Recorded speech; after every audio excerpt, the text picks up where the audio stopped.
Assalamualaikum warahmatullahi wabarakatuh. Bismillahirrahmanirrahim. Alhamdulillahi rabbil alamin.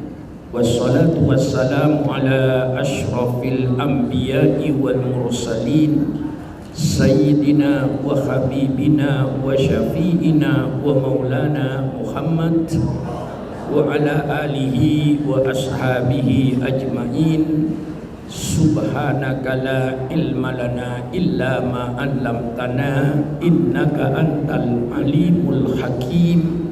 La haula wa la quwwata illa billahil aliyil azim.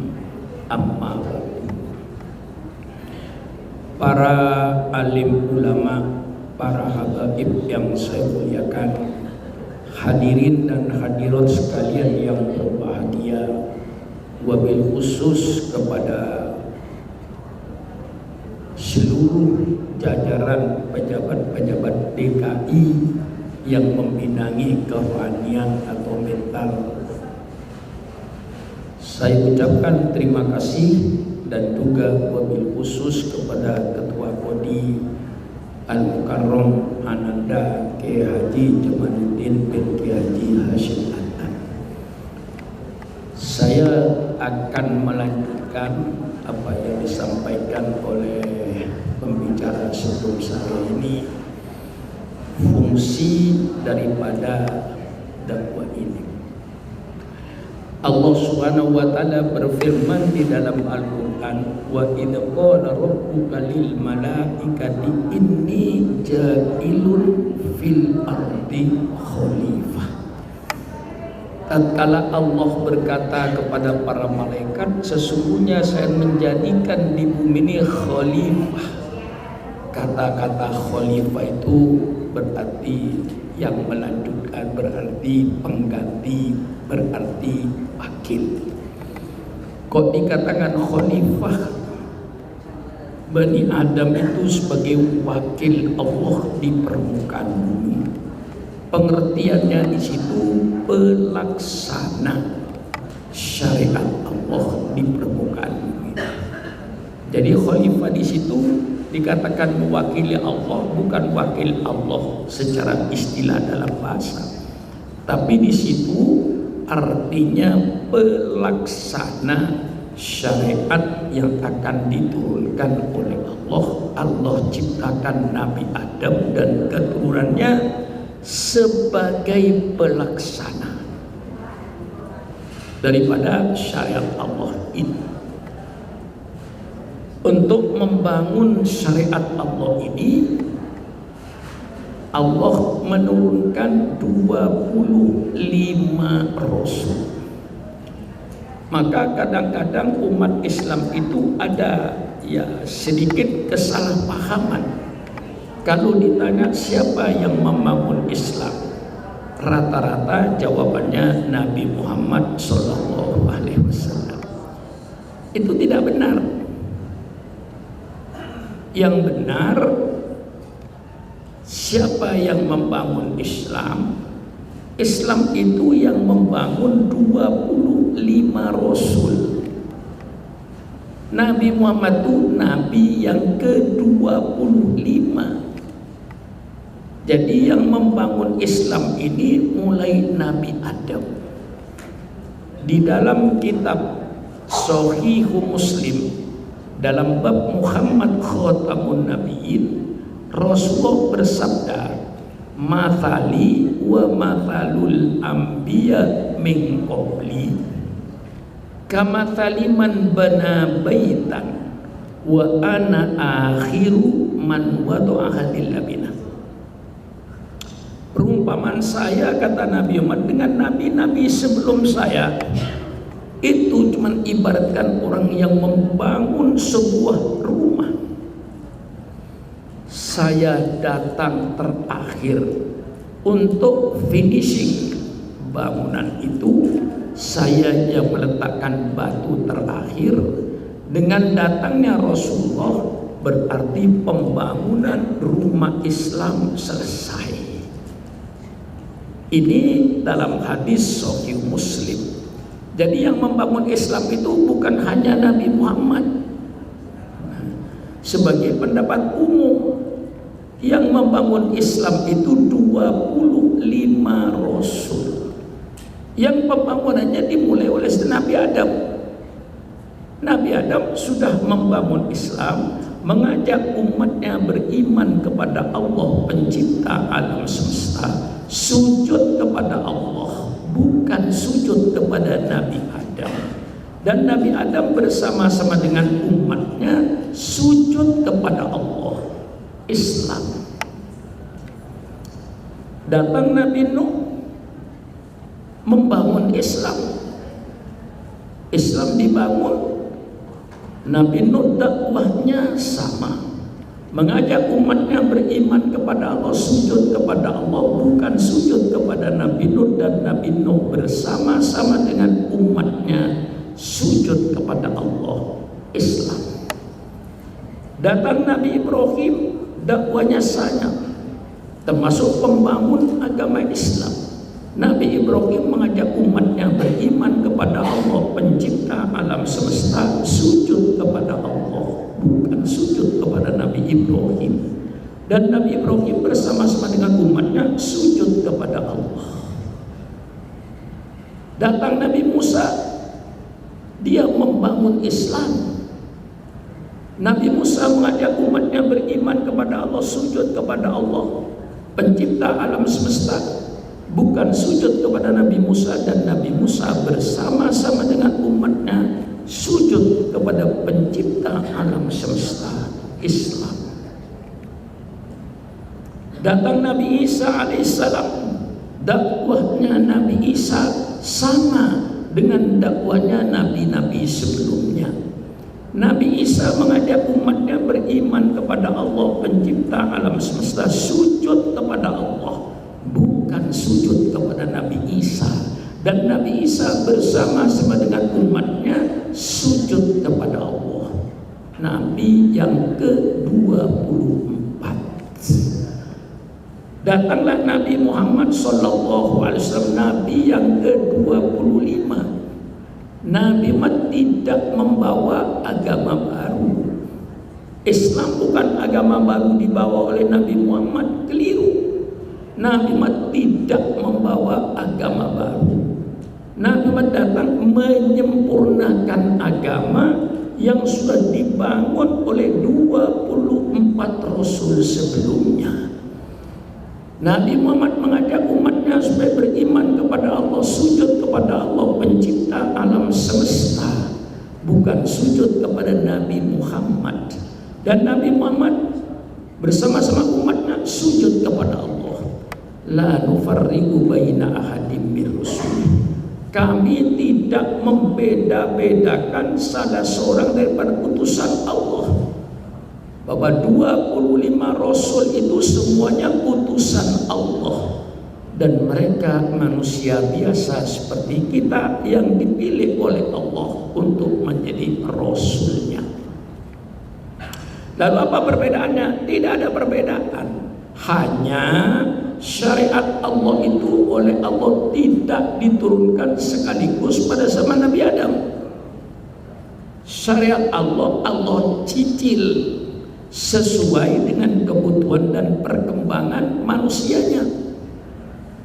Zaman Nabi Adam tidak ada undang-undang nyolong. Mengapa zaman Nabi Adam tidak ada undang-undang nyolong? Karena pasti tidak ada orang nyolong.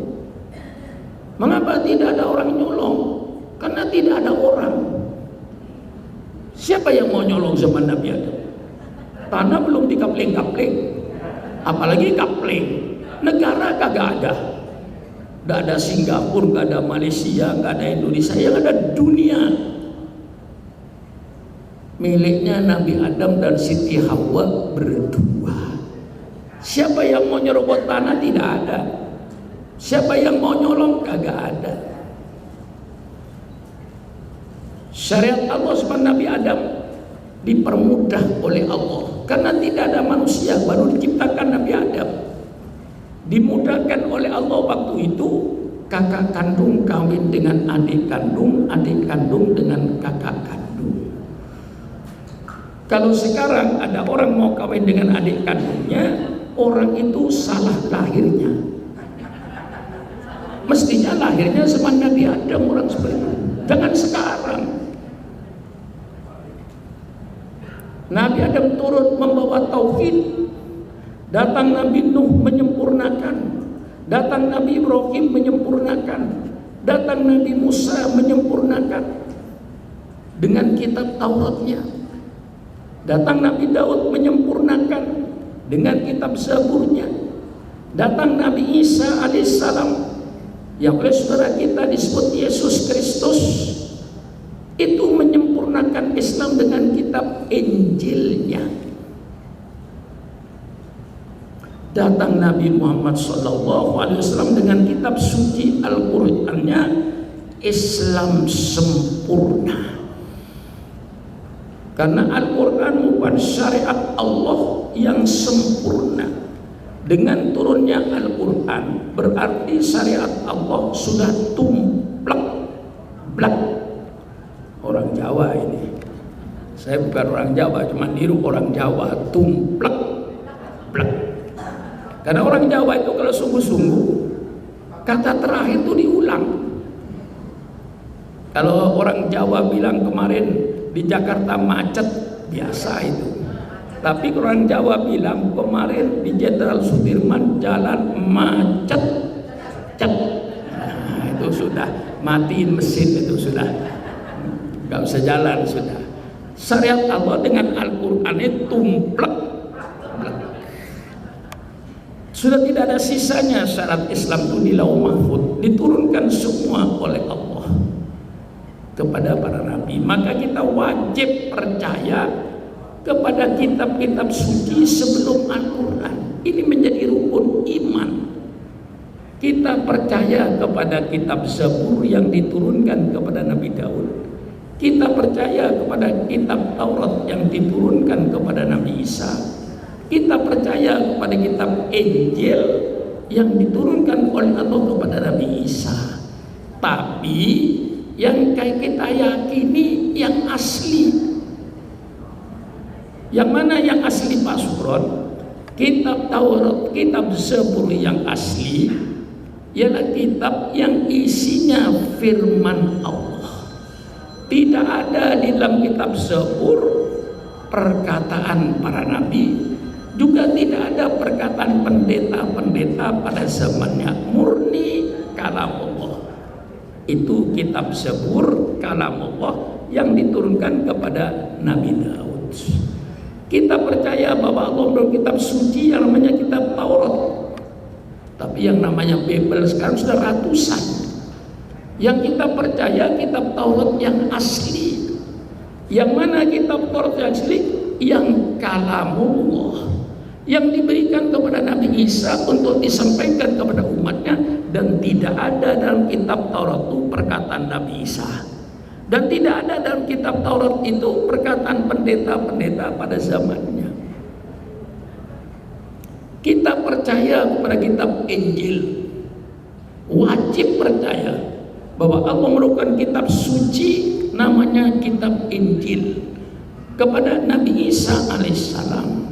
Kitab Injil yang mana yang kita percayai? Kitab Injil yang asli. Yang asli menurut Al-Quran yang mana?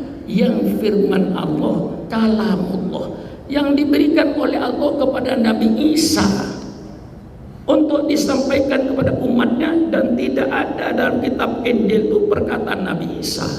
Dan tidak ada dalam kitab Injil perkataan pendeta-pendeta pada zamannya. Murni kalamullah, sebagaimana kitab suci Al-Quran. Murni kalamullah. Tidak ada perkataan Nabi Muhammad, tidak ada perkataan para sahabat. Murni kalamullah. Kitab suci Al-Quran kalamullah. Kitab suci Injil kalamullah.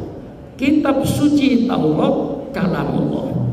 Kitab suci Zabur kalamullah. Lah ini saya luruskan akidah kita.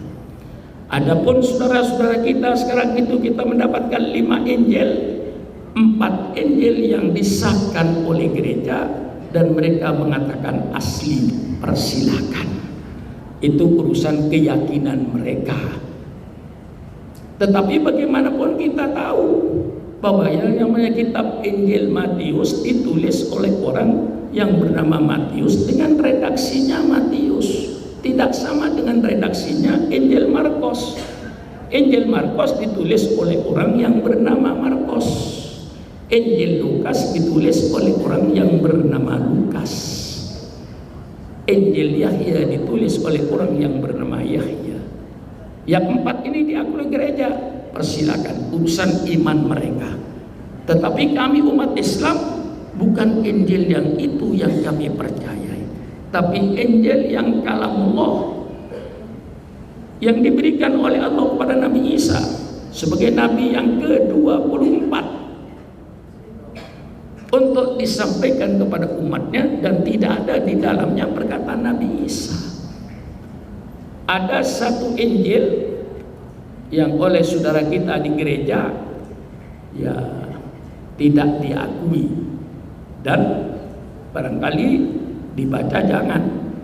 Namanya Injil Barnabas yang ditulis oleh orang yang bernama Barnabas. Mengapa? Karena dalam Injil Barnabas itu isinya mirip dengan Al-Quran tentang penyaliban Nabi Isa alaihissalam. Saya baca lengkap, mirip dengan Al-Quran. Yang disalib itu menurut Injil Barnabas bukan Nabi Isa, Yudas Iskariot, muridnya Nabi Isa yang membelot. Itu yang oleh Allah diserupakan dengan Nabi Isa, perkataannya dan wajahnya, sehingga dialah yang disalib menurut Injil Barnabas sesuai dengan Al-Quran. Wa ma qataluhu wa ma salabuhu walakin syubbiha lahu. Ini tertulis dalam Injil Barnabas, saya baca. Yang kita percaya kitab suci Al-Quran. Dengan datangnya Nabi Muhammad, maka sempurnalah pembangunan agama Allah ini. Nabi-nabi sebelumnya oleh Allah hanya diutus untuk kaumnya. Kenapa? Karena syariat Allah belum tumplek-blek. Setelah syariat Allah tumplek-blek, maka Nabi Muhammad tidak diutus kepada orang Arab saja. Wa ma arsalnaka illa rahmatan lil alamin. Nabi Muhammad bukan nabinya orang Arab saja. Nabi Muhammad bukan nabinya orang Indonesia saja. Nabi Muhammad bukan nabinya orang Eropa saja. Nabi Muhammad bukan nabinya orang Cina saja. Nabinya semua umat manusia sedunia. Wa ma arsalnaka illa rahmatan lil alamin. Berbeda dengan nabi-nabi sebelumnya yang oleh Allah hanya diutus pada kaumnya. Tapi Nabi Muhammad setelah syariat Allah tumplek-blek, maka diutuslah Nabi Muhammad itu untuk seluruh umat manusia, rahmatan lil alamin. Ya, jadi rahmatan lil alamin ini diutus ke seluruh dunia.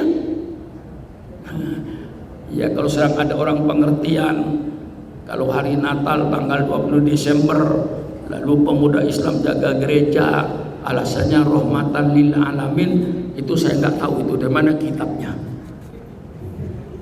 Nggak tahu saya kitab yang dipakai kitab apa, saya nggak tahu. Kalau tahun baru Cina satu Imlek, lalu pemuda-pemuda Islam menjaga kelenteng-kelenteng di mana Cina sedang beribadat. Mengapa kau jaga itu? Islam rahmatan lil alamin. Ini tafsir mana kitabnya saya nggak tahu. Tanya saya yang punya itu. Mana kitabnya itu? Kalau tafsir saya yang saya baca bukan begitu yang saya jelaskan sama saudara tadi. Mengapa rahmatan lil alamin? Karena Nabi tidak diutus pada orang Arab aja. Nabi tidak diutus pada orang Indonesia saja. Jadi Nabi bukan nabinya orang Indonesia saja, bukan nabinya orang Cina saja, bukan nabinya orang Belanda saja, bukan nabinya orang Arab saja, tapi Nabi Muhammad nabinya semua umat manusia. Wa ma arsalnaka rahmatan lil alamin. Kalau yang jaga gereja, jaga kelenteng dengan alasan rahmatan lil alamin, tanya sama kiai yang berpendapat seperti itu, kitabnya kitab apa gitu. Apa kitab akal-akalan? Allahu a'lam bishawab. Tapi kalau yang benar, inilah yang saya katakan. Mengapa rahmatan lil alamin? Karena tidak diutus pada orang Arab saja, diutus pada seluruh dunia. Nabinya orang Belanda yang beragama Islam, nabinya Nabi Muhammad. Orang Cina yang beragama Islam, nabinya Nabi Muhammad. Yang tidak beragama Islam, ya tidak bernabi Nabi Muhammad. Nah, disinilah maka kita umat Nabi Muhammad itu diciptakan untuk menjadi pelaksana syariat Allah.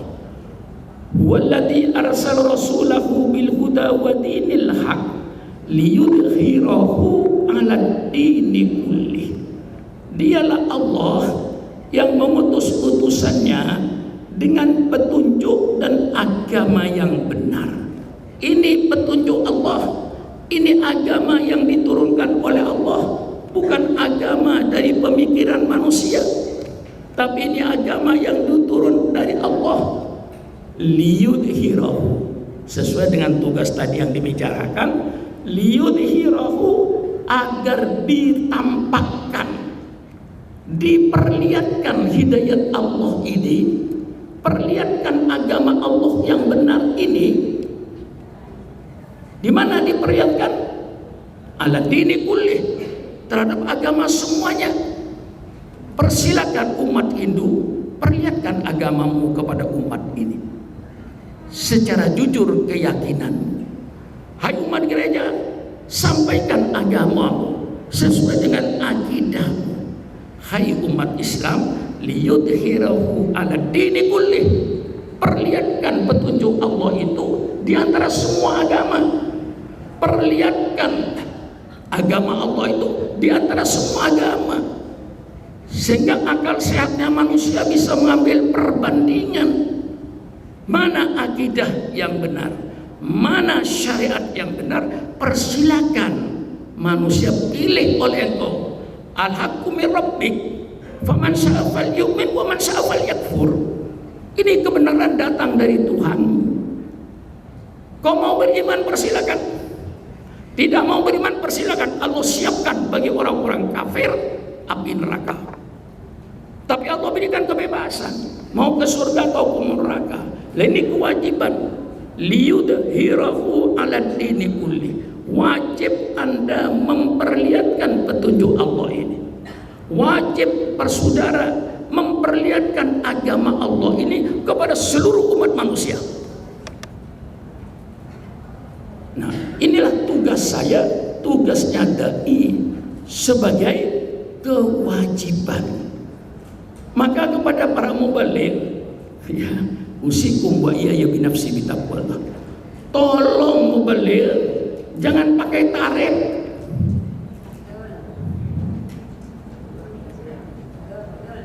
Jangan pasang tarif.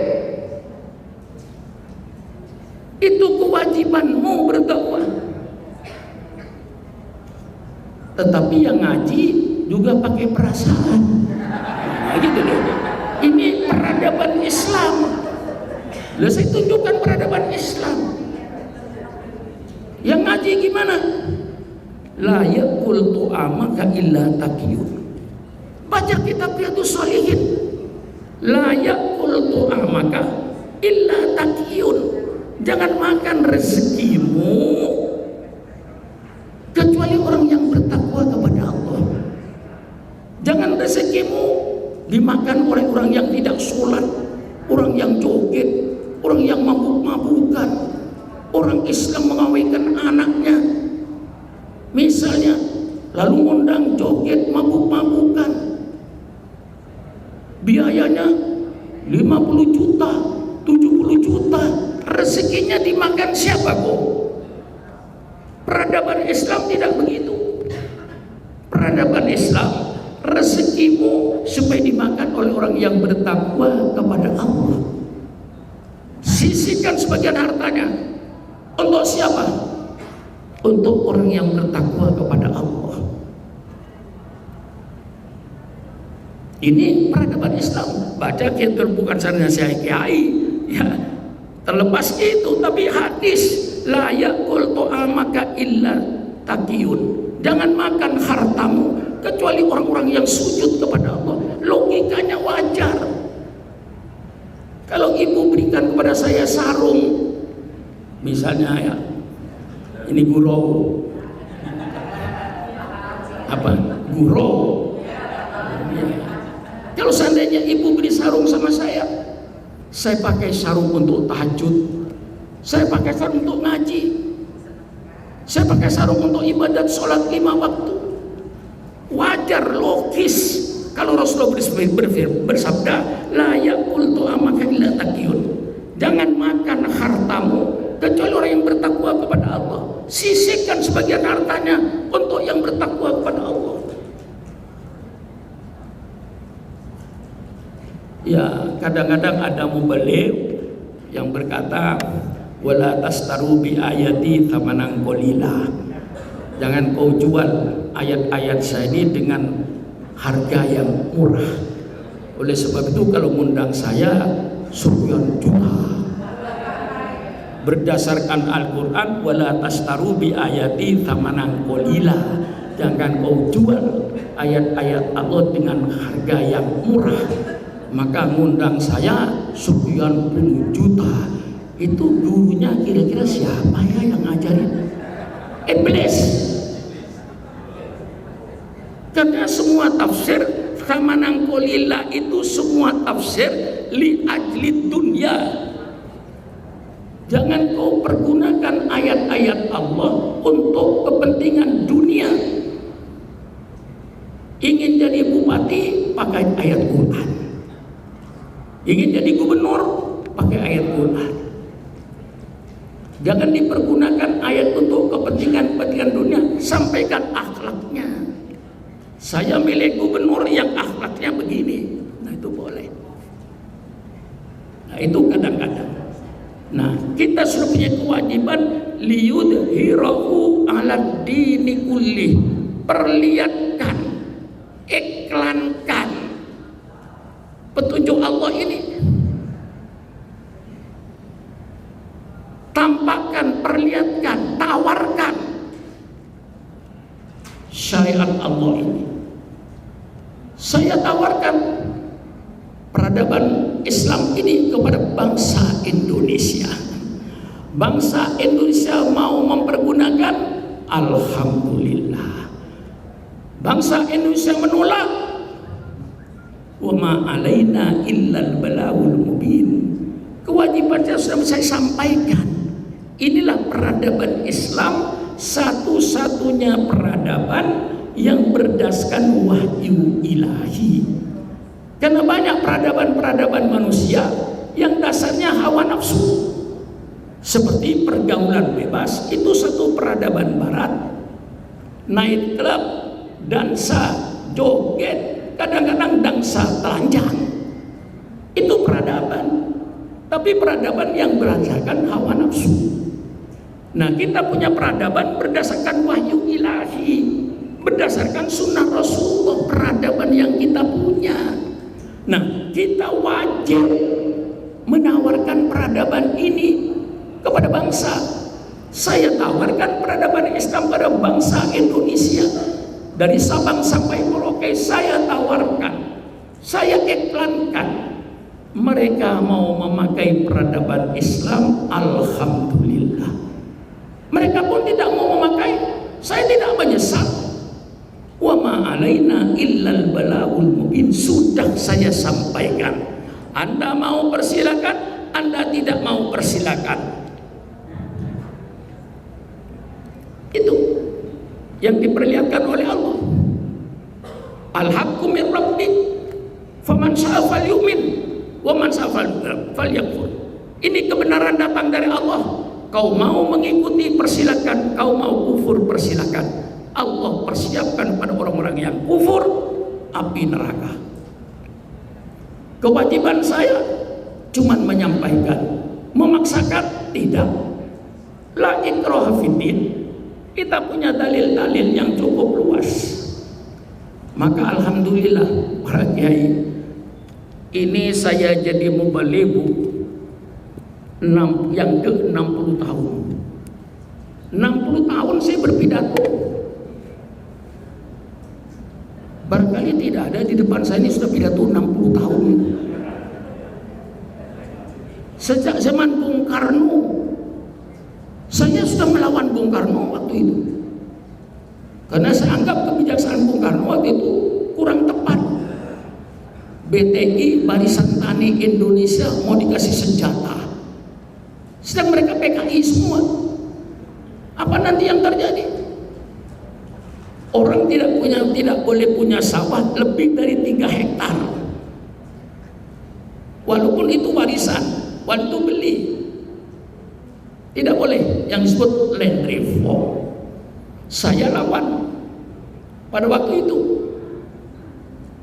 Sampai sekarang sudah beberapa presiden. Ini mubaligh lintas presiden. Iya, alhamdulillah tidak pernah saya kena delik hukum. Alhamdulillah. Walaupun orang berkata Suran Makmun Singa Biduyung tahun 80-an, tahun 71 sampai tahun 90-an, barangkali gelarnya Suran Makmun disebut Singa Biduyung.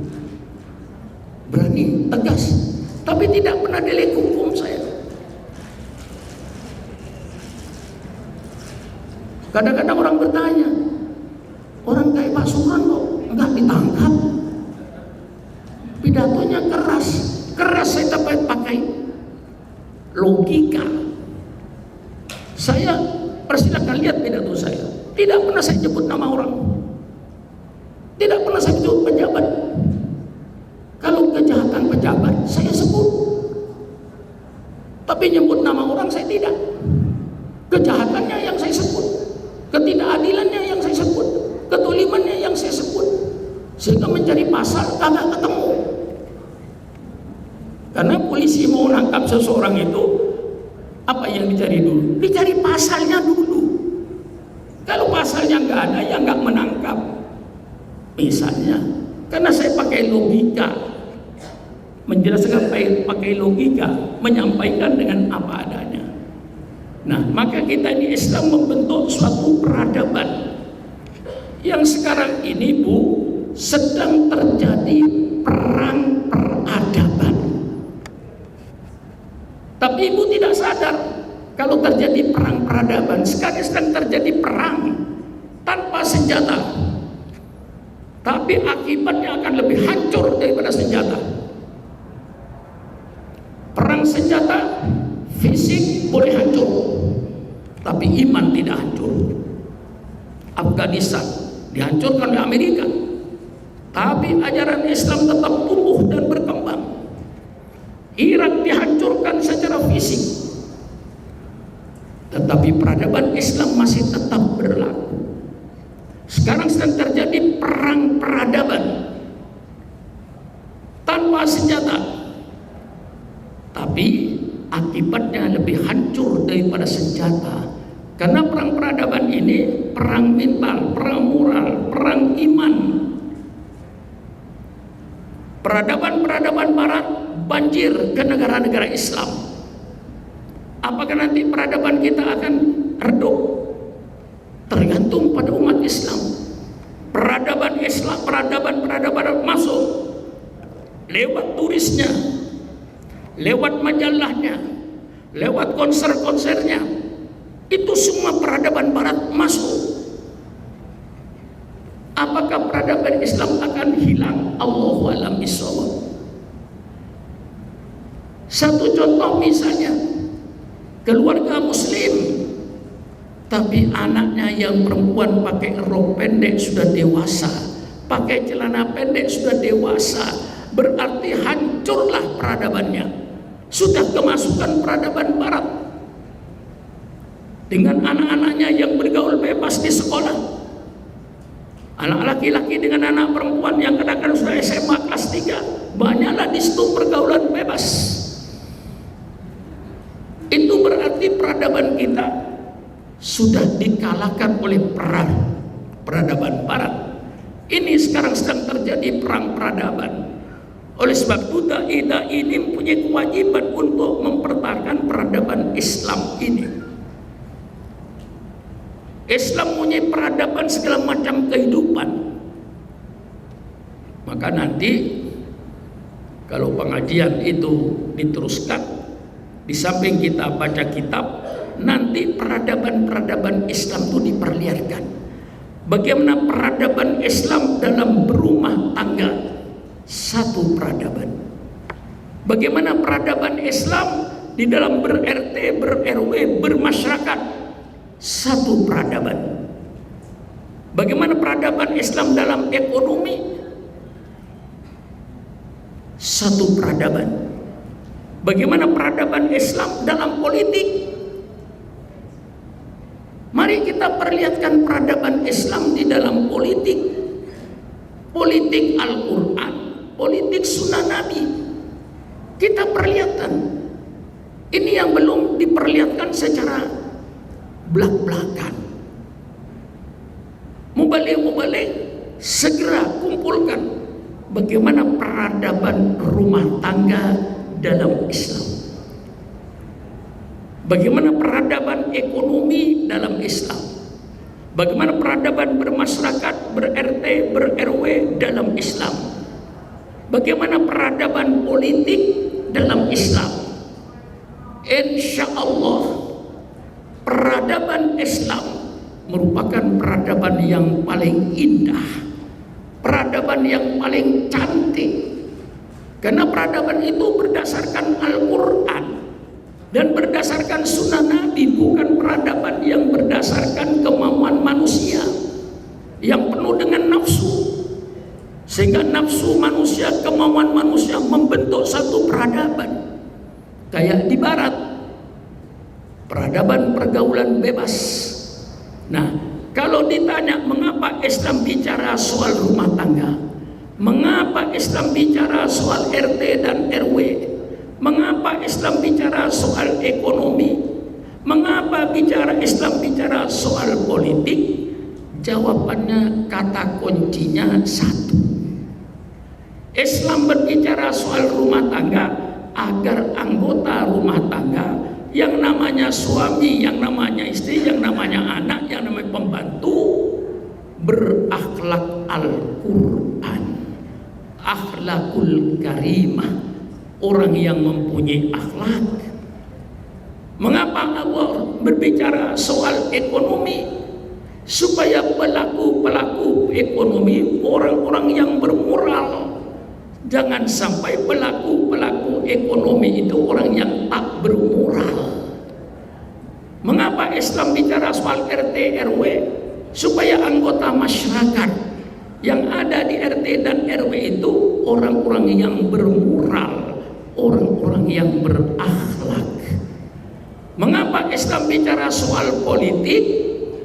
Jawabannya gampang.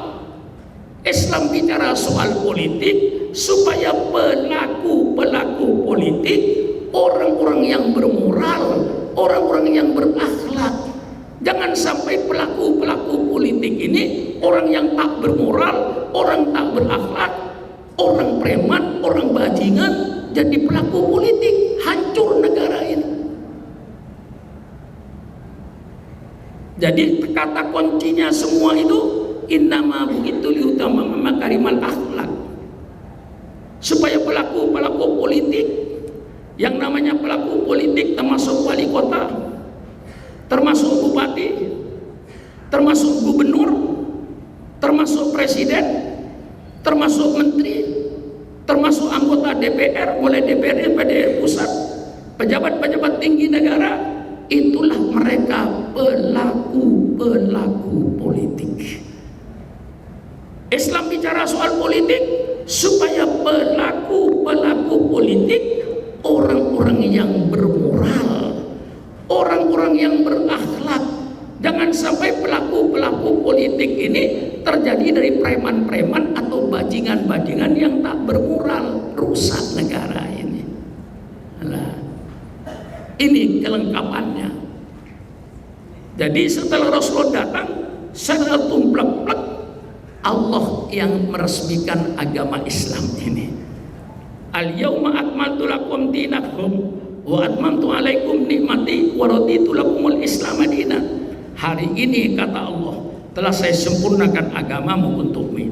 Al-Quran 30 juz sudah turun semua tumplek-plek. Wa atmamtu alaikum nikmati, dan telah saya sempurnakan nikmatku atas kalian. Menurut ulama tafsir, sempurnanya nikmat Allah dengan datangnya Nabi Muhammad. Seandainya Nabi Muhammad belum datang, nikmat Allah belum sempurna. Al-Quran diturunkan, dan yang akan menjelaskan Al-Quran sudah diutus oleh Allah. Islam sempurna, Allah yang meresmikan. Maaf kepada pemerintah, maaf kepada agama lain, ini bukan Surat Makmun yang bicara. Allah dalam Al-Quran, wa raditu lakumul Islam madina. Saya kata Allah, saya kata Allah, ridho, rela Islam sebagai agamamu. Yang mengatakan Islam agama yang diridhoi oleh Allah, Allah, bukan Surat Makmun.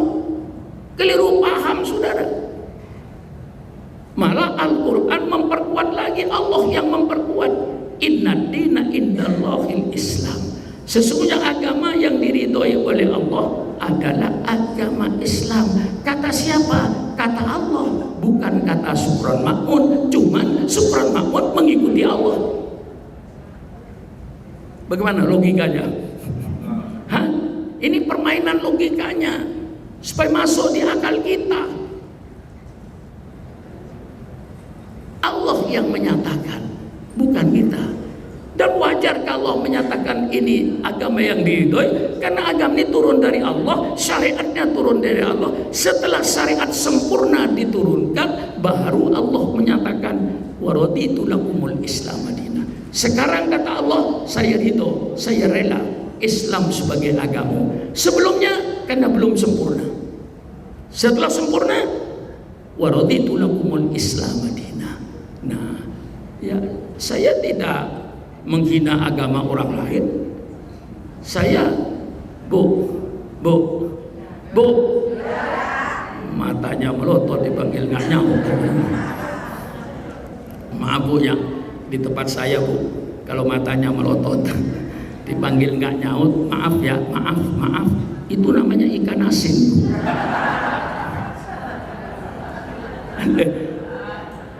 Marah ibu? Wajar kan? Ikan asin matanya melotot, dipanggil nggak ada yang nyaut itu. Bu, baru ngomong takut dikatakan ikan asin. Memuji istri sendiri boleh, asal jangan menghina istri orang lain. Betul? Memuji istri sendiri boleh, dengan syarat jangan menghina istri orang. Kalau ibu bertanya sama saya, bu, siapa wanita yang paling cantik di dunia? Saya jawab, pertama ibu kandung saya, yang kedua istri saya, bukan ibu. Tapi saya nggak menghina istri orang, saya memuji istri saya sendiri. Tidak ada masalah, saya memuji agama saya, bahwa agama saya agama yang diridhoi oleh Allah. Adapun agama lain berkata agamanya diridhoi oleh Allah, persilakan. Nah, saya tidak menyalahkan, tapi ini pernyataan dari Al-Quran. Nah, saya kasih satu aja di antara peradaban yang banyak ini. Ambil satu peradaban rumah tangga. Masya Allah, indah. Zuyyina linnasi hubbus shahawati minan nisa wal banin. Allah jadikan perhiasan Semua orang senang perhiasan, Bu. Apa perhiasannya? Laki-laki senang dengan perempuan, perempuan senang dengan laki-laki. Indah. Kalau ada laki-laki berkata, saya ketemu dengan perempuan cantik Pak Kiai, malah saya kesenggol dengan dia, saya nggak apa-apa Kiai, sama dengan kesenggol tiang listrik. Wah, itu laki-laki begitu perlu berobat itu. Ada saraf yang konslet gitu. Tapi kalau orang berkata, Pak Kiai, saya kalau melihat perempuan cantik Pak Kiai, hati saya berdebar-debar, normal. Itu yang diberikan oleh Allah. Perempuan senang laki-laki, normal. Laki-laki tidak melarang pergaulan bebas laki-laki dengan perempuan. Justru Islam memerintahkan, menyuruh agar laki-laki bergaul dengan perempuan sebebas-bebasnya, tapi dengan pintu yang diberikan oleh Allah. Pintunya apa? Akdun nikah, nikah yang sah. Subhanallah. Dengan nikah yang sah, mulai daripada melamar, Islam mengatur. Laki-laki melihat perempuan cantik, wajar. Senang, wajar. Tapi caranya, minta, saya yang punya anak perempuan. Siapa yang punya? Kedua orang tuanya. Nah, kalau sudah melamar, diterima, artinya kufun, laksanakanlah akad nikah. Akad nikah, kawin, dan ada yang mengawinkan. Kalau kawin tidak ada yang mengawinkan, itu namanya pelacur. Kawin sendiri. Nah, ini Islam peradabannya. Begitu akad nikah ijab wal qabul yang begitu indah, saya nikahkan kau, saya kawin kau dengan anak kandung saya. Masya Allah. Kemudian mantu menjawab dengan tegas, saya terima nikahnya, saya terima kawinnya dengan mas kawin tersebut tunai. Subhanallah. Ini timbang terima kewajiban. Kalau anak perempuan menjadi kewajiban orang tuanya mulai dilahirkan sampai sebelum kawin. Begitu kawin, kedua orang tuanya lepas. Sudah tanggung jawab mantunya suaminya. Ini peradaban Islam. Dalam akad nikah ada saksi. Setelah itu dibangunlah rumah tangga dengan peradaban Islam. Kalau peradaban Islam dilaksanakan di negara Republik Indonesia ini, insya Allah kekerasan rumah tangga tidak ada, kekerasan anak tidak ada. Karena Allah sudah menyatakan wa ashiruhunna bil ma'ruf. Pergaulilah istrimu itu dengan baik. Pergaul istrimu dengan lemah lembut. Jangan berkata pada istrinya perkataan yang kasar. Perempuan itu perasa, mudah tersinggung. Hati-hati kau laki-laki, pergauli istrimu dengan lemah lembut, dengan sopan santun. Wah, pasti ibu mendukung saya. Ya. Itu namanya peradaban Islam. Kemudian yang perempuan, ad-dunya mata'un wa khairu mata'iha al-mar'atus sholihah. Dunia ini perhiasan, rumah persiapan, mobil persiapan, gelang persiapan, semua macam perhiasan di dunia. Tapi tidak ada perhiasan yang lebih indah, yang lebih cantik daripada wanita yang solihah. Orang wanita yang beribadat kepada Allah, wanita yang menjalankan perintah Allah, wanita yang menjauhi larangan Allah, wanita yang berbakti pada suaminya. Tidak ada perhiasan lebih indah dari situ. Di mana ada celah kekerasan rumah tangga? Tidak ada dalam Islam. Tidak perlu khawatir pemerintah dan tidak perlu mendirikan badan perlindungan keluarga. Tidak perlu. Islam sudah mengatur ini dengan peradaban yang diturunkan oleh Allah. Tidak ada kekerasan rumah tangga. Laisa minna man lam yuqir kabirona wala yarham saghirona. Tidak termasuk golonganku, kata Rasulullah, anak muda yang tidak hormat kepada orang tua. Dan tidak termasuk golonganku orang tua yang tidak kasih sayang sama anak muda. Subhanallah. Kata-kata birrul walidaini yang punya hanya peradaban Islam. Tolong cari dalam peradaban lain, ada nggak birrul walidaini? Di Eropa ada nggak birrul walidaini? Tolong cari. Negara tetangga kita saja, Singapura, Pak, kalau orang tuanya sudah umur 60 tahun dianggap ngaco dalam rumah, dia titipkan ke panti asuhan. Subhanallah. Kalau kita dalam Islam, Rasulullah berkata, kalau kau masih menjumpai kedua orang tuamu sudah tua, engkau tidak masuk surga. Aneh. Itu kata Rasulullah. Semakin kita punya orang tua, semakin cinta sama orang tua untuk melayani. Tapi negara tetangga kita di Singapura, kalau sudah tua umur 60 tahun, dititipkan orang tuanya, dianggap di rumah itu nggak ada gunanya, mengganggu, titipkan sama panti asuhan situ. Dan banyak mereka yang bunuh diri. Saya tanya sama yang mengasuh itu, banyak ini Pak yang bunuh diri, nenek-nenek ini. Mengapa bunuh diri? Kata saya, hari Sabtu mengharapkan anaknya dan cucunya untuk berkunjung. Dia sudah rindu dengan anak, rindu dengan cucu, tetapi ternyata anaknya dan cucunya bukan pergi ke panti asuhan, pergi ke tempat-tempat hiburan.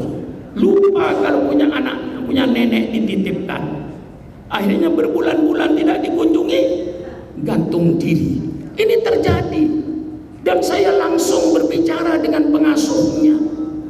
Islam mempunyai birrul walidaini. Kalau syariat Islam, peradaban Islam dijalankan, tidak ada kekerasan rumah tangga, tidak ada kekerasan anak.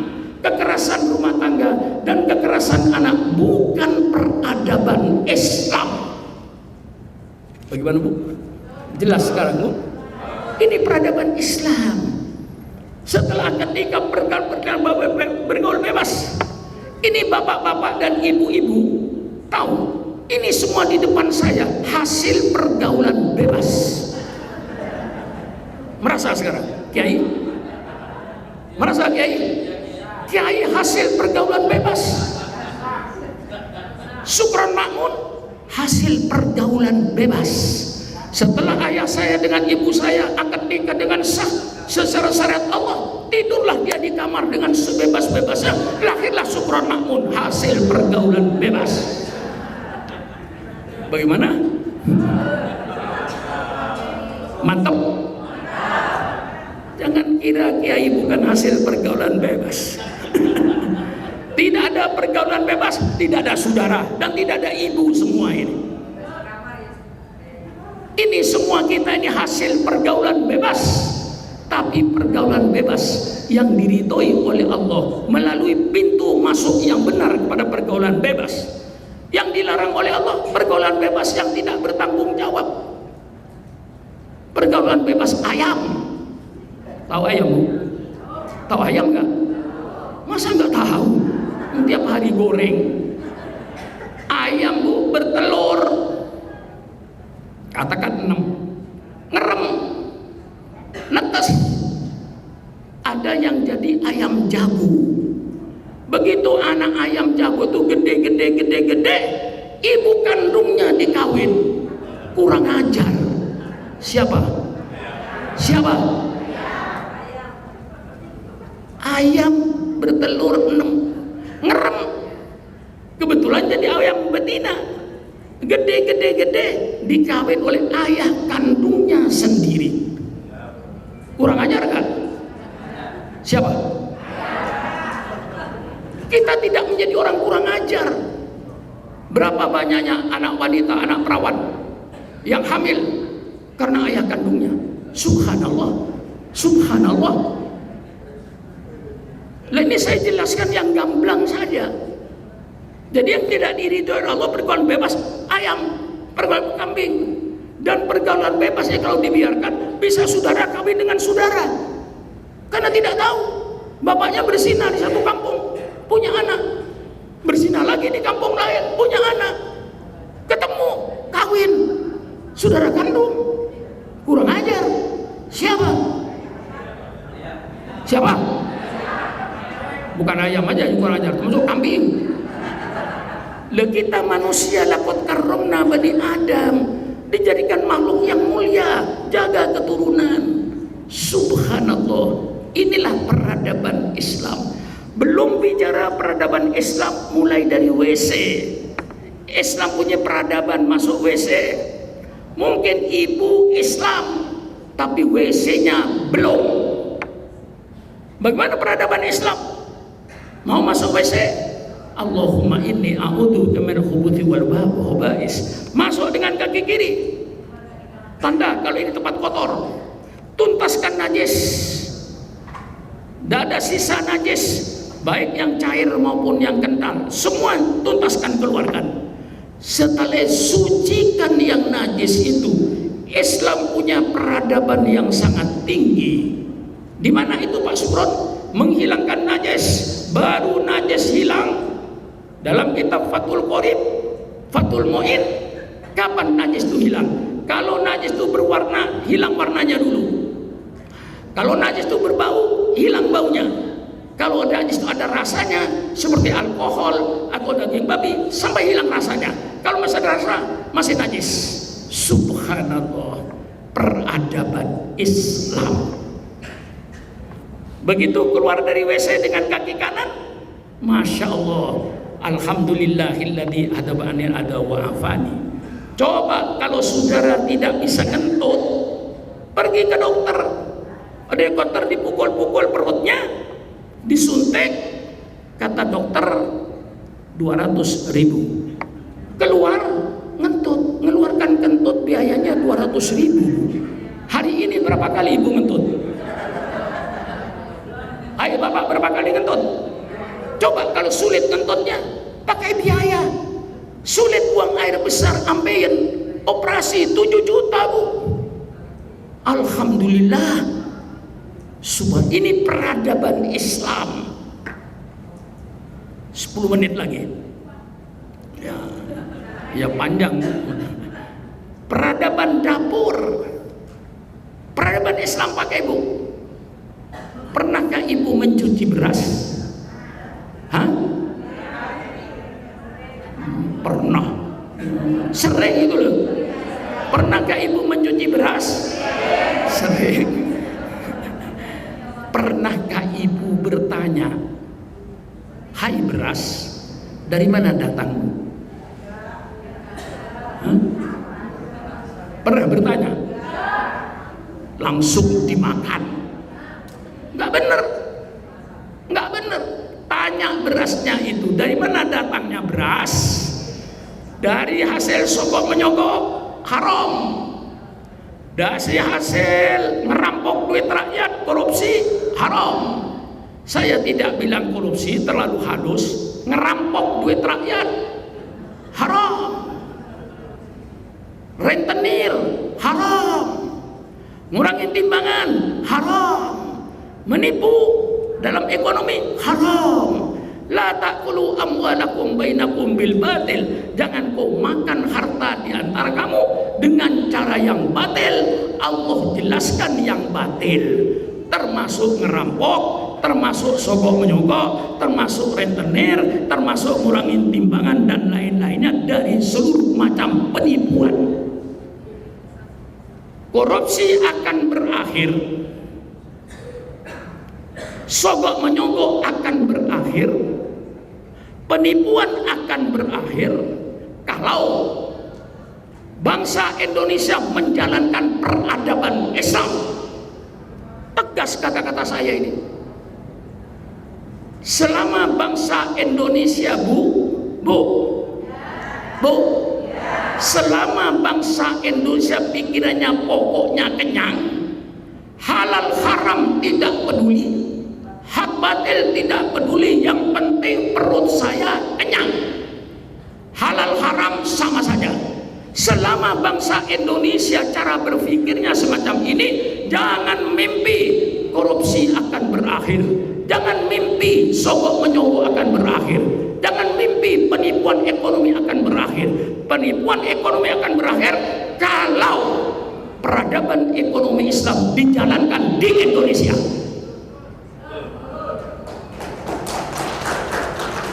Tegas saya. Jangan ada rezeki yang lewat tenggorokan ini rezeki haram. Baru korupsi berhenti, baru sogok menyogok berhenti. Kalau bangsa Indonesia pikirnya yang penting kenyang, halal haram tidak peduli, hak batil tidak peduli, yang penting perut saja kenyang, tidak peduli haram, tidak peduli haram, tidak peduli halal, sama saja halal dan haram. Selama bangsa Indonesia pikirannya seperti ini, Anda jangan mengharapkan korupsi akan berakhir di Indonesia. Jangan mengharapkan sogok menyogok pada Indonesia. Baru korupsi sogoknya berakhir kalau kita jalankan peradaban Islam dalam ekonomi. Bagaimana? Loh, saya cuma nawarkan, nggak memaksa saya. Iklan sabun boleh nggak, Bu? Boleh nggak? Masa iklan agama nggak boleh? Sekarang saya sedang mengiklankan Islam saya nih, terus terang supaya laku. Umpama tidak laku pun, Kiai Jamal, saya tidak sedih, karena Allah ngasih tahu, wa ma alaina illal balaul mubin. Sampaikan saja. Mau dipakai oleh bangsa Indonesia, alhamdulillah. Tidak dipakai, saya tidak maksa, hanya mengiklankan. Makan, Bu, makan, tidur, kamar tamu selesai, saya tutup. Makan, Bu, Ibu sudah Islam, tapi meja makannya belum berperadaban Islam. Bagaimana peradaban Islam? Begitu mau makan, kalau ibu nanti mau makan dengan suaminya, ibu ingat dulu, ingat saya. Ibu ya, kalau mau makan itu ingat saya, Bu ya. Apa? Bilang sama suaminya, Pak, apa, Bu? Alhamdulillah, Pak, masih mau makan. Pernah begitu? Nggak pernah. Belum Islam peradaban makannya. Lalu suaminya, bapak, menjawab, alhamdulillah, Bu, yang dimakan ada. Ini peradaban Islam. Berapa banyaknya orang yang mau makan, Bu, yang dimakan tidak ada. Lihat pengungsi-pengungsi itu. Oh, lihat orang yang kena bencana alam itu, mau makan, yang dimakan tidak ada. Makannya mau, yang dimakan tidak ada. Sebaliknya, Bu, kalau ibu hari ini keliling rumah sakit di ibu kota ini sampai Tangerang, Bogor, barangkali ratusan ribu orang yang tidak mau makan. Percaya? Persilakan keliling rumah sakit. Ribuan manusia, Bu, tidak mau makan, Bu. Yang dimakan anggur ada, jeruk ada, salak ada. Yang ada di depan saya aja saya sebut. Segala makanan lengkap. Tapi tidak mau makan, Bu. Napasnya sudah Senin Kemis, Bu. Alhamdulillah masih mau makan. Mau makan itu nikmat, Bu. Ibu tidak merasa nikmat mau makan ini karena ibu belum sakit. Coba ibu kalau sudah sakit, tidak mau makan, pisang pahit, susu pahit, semua makanan tidak ada yang enak. Tidak mau makan. Mau makan tuh nikmat, Bu. Alhamdulillah masih mau makan. Alhamdulillah yang dimakan ada. Baru Bismillahirrahmanirrahim. Atau masih ditambah lagi, Allahumma barik lana fima razaqtana wa qina adzabannar. Bismillahilladzi la yadurru ma'asmihi syai'un fil ardi wa la fis sama wa huwas samiul alim. Maka saya sampai sekarang, Bu, alhamdulillah masih senang durian. Alhamdulillah saya masih makan sate kambing tiap setengah bulan rutin. Orang melihat saya umur 82 makan durian seenaknya, kaget melihat saya itu. Pakai Loh, kok masih berani makan durian? Mengapa? Tidak berani. Saya punya Allah. Bismillahirrahmanirrahim. Allahumma apa? Subhanallah. Sampai terlalu cepat lupa. Bismillahirrahmanirrahim. Bismillahirrahmanirrahim. Dengan namamu ya Allah tidak ada yang berbahaya. Makan saya durian. Kalau nggak percaya, beliin durian, suruh bawa ke rumah saya makan. Percaya nggak kalau saya senang durian? Kalau nggak percaya, beli sekarang, saya makan depan ibu. Oh, karena nggak mau beli, suruh percaya pakai, karena nggak mau beli dia. Nah, saya yakin Bismillahirrahmanirrahim la yadurru ma'asmihi syai'un fil ardi wala fis sama. Ini hadis Rasulullah. Dengan namamu ya Allah tidak ada sesuatu yang berbahaya di permukaan bumi. Dengan namamu Bismillahirrahmanirrahim la yadurru ma'asmihi syai'un fil ardi. Saya makan durian, saya makan kambing sampai sekarang. Gak ada larangan bagi saya. Larangan hanya yang dilarang oleh Allah. Nah, ini peradaban Islam. Habis makan, alhamdulillahilladzi an'amana wa saqana wa muslimin.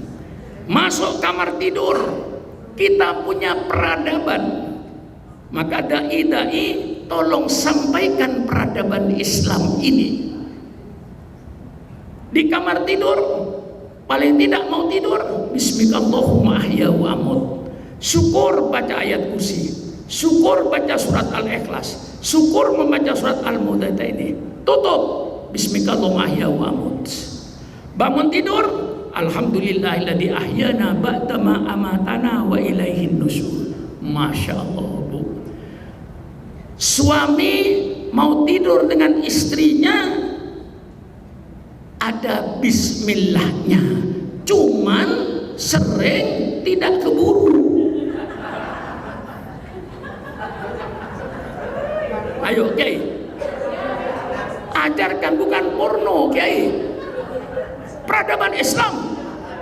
Maka nanti ibu-ibu, Bu, kalau nanti malam suaminya naik, Bu ya, ingat saya.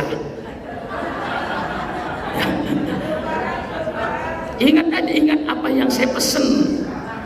Kalau suaminya naik, ibu tanya, Pak, sudah baca bismillah belum? Belum, Bu. Turun.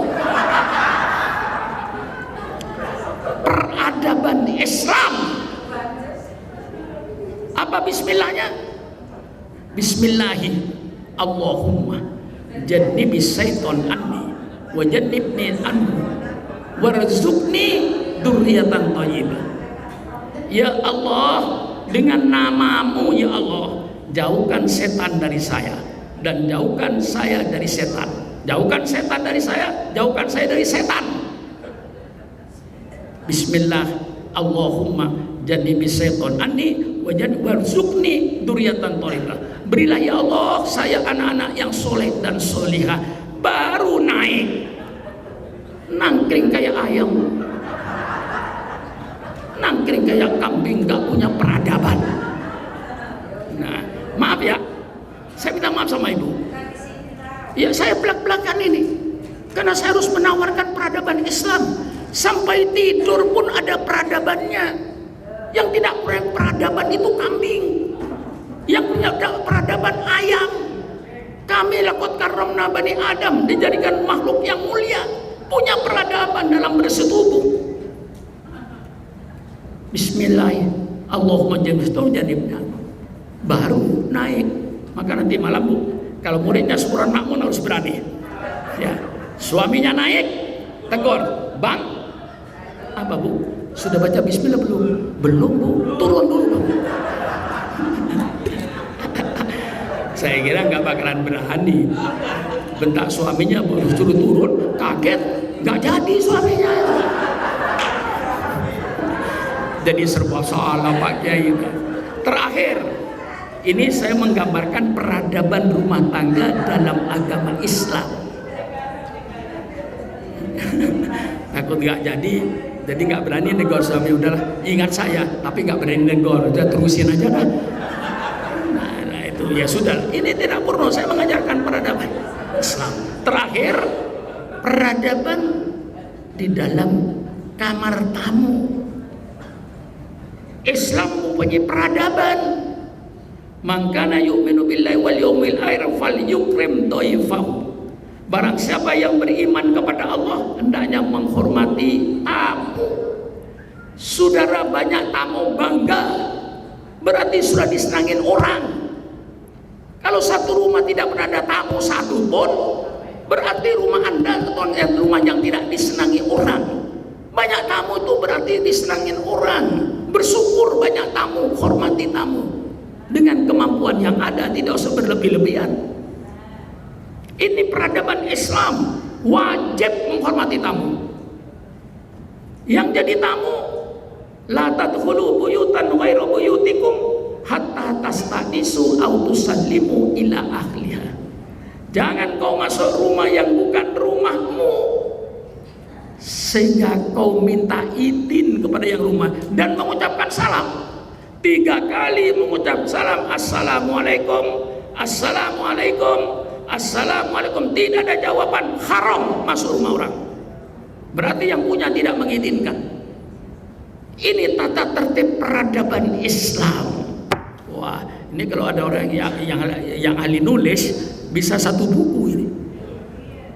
Judulnya Peradaban Islam dalam Rumah Tangga.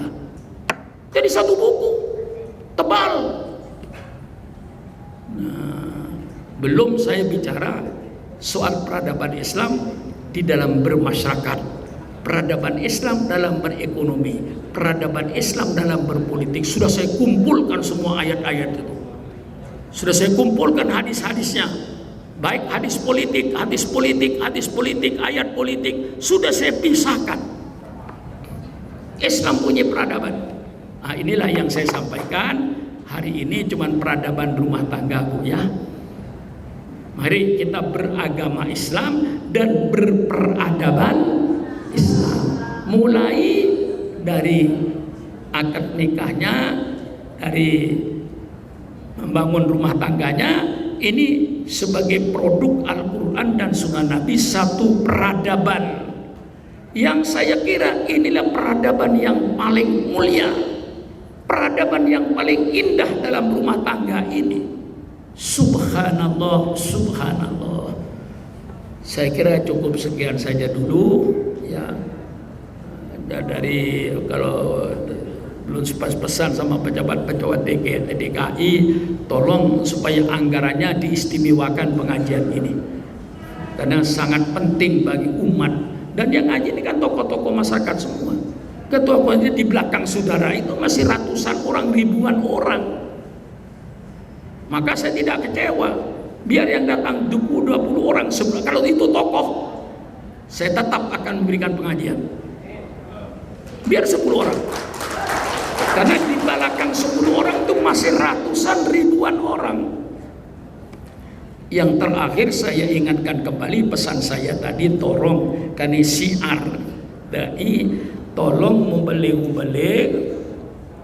jangan pasang tarif.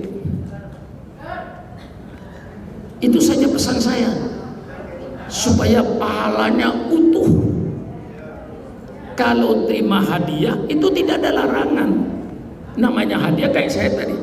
Jangan Kiai Jamaluddin ini honor Kiai haram. Saya dikasih honor berapa pidato begini?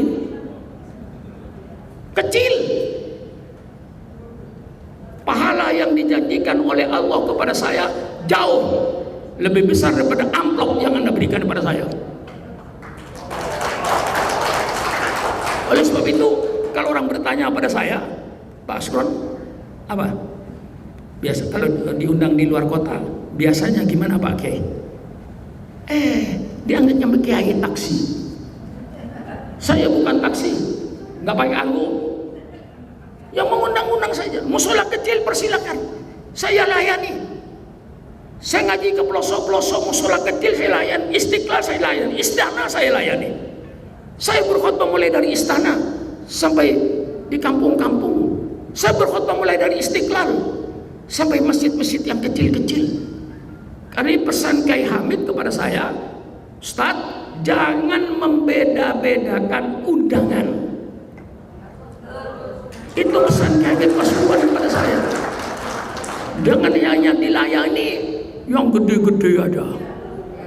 Sudah tanda tangan tentukan waktu musola kecil, diundang oleh masjid besar, dibatalkan musola kecil ini.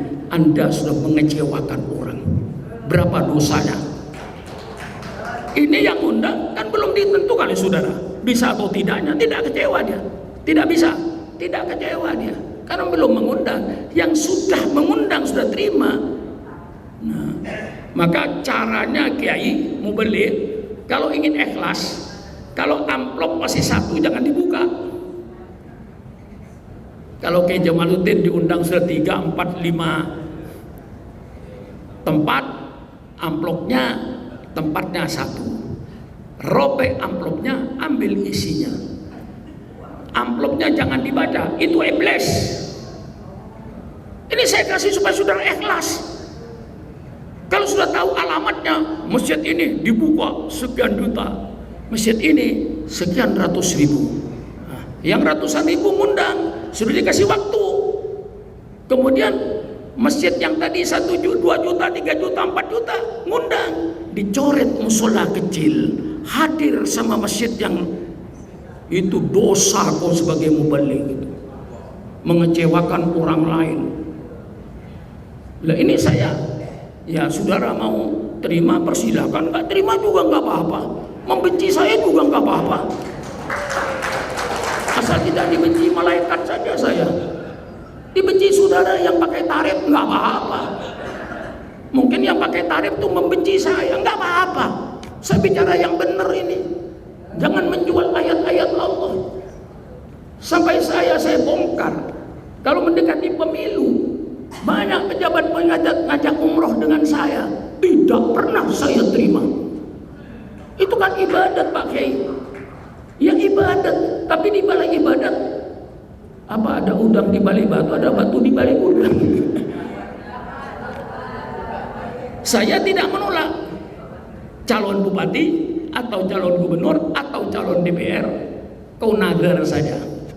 Kalau nanti saya jadi anggota DPR, kalau saya nanti jadi bupati, kalau saya nanti jadi gubernur, saya nazar untuk umroh bersama Pak Sugro. Itu bagus. Begitu jadi bupati ngajak saya, ya Pak Kiai saya nadar kalau saya jadi bupati saya mau umroh dengan Pak Sugron. Mau saya. Kalau sebelum pemilu enggak mau saya, karena nanti saya habis umroh harus mengkampanyekan orang yang mengumrohkan saya ini. Betul apa tidak? Betul apa tidak? Terlepas baik atau tidak baik, saudara sudah diumrohkan. Al-insanu abdul ihsan. Manusia budaknya kebaikan. Manusia budaknya kebaikan. Kalau ingin manusia jadi budak, berbuat baiklah kau sebanyak-banyaknya kepada umat, maka umat akan jadi budakmu. Nah inilah al-insan abdul ihsan. Ini pesan saya kepada mubaligh-mubaligh yang tadi dilantik. Mohon maaf Pak Kiai, mungkin pahit ini. Saya tahu kalau pahit pesan saya ini, tapi ini pesan yang benar. Betul Bu? Jangan pasang tarif di dalam berdakwah. Kalau hadiah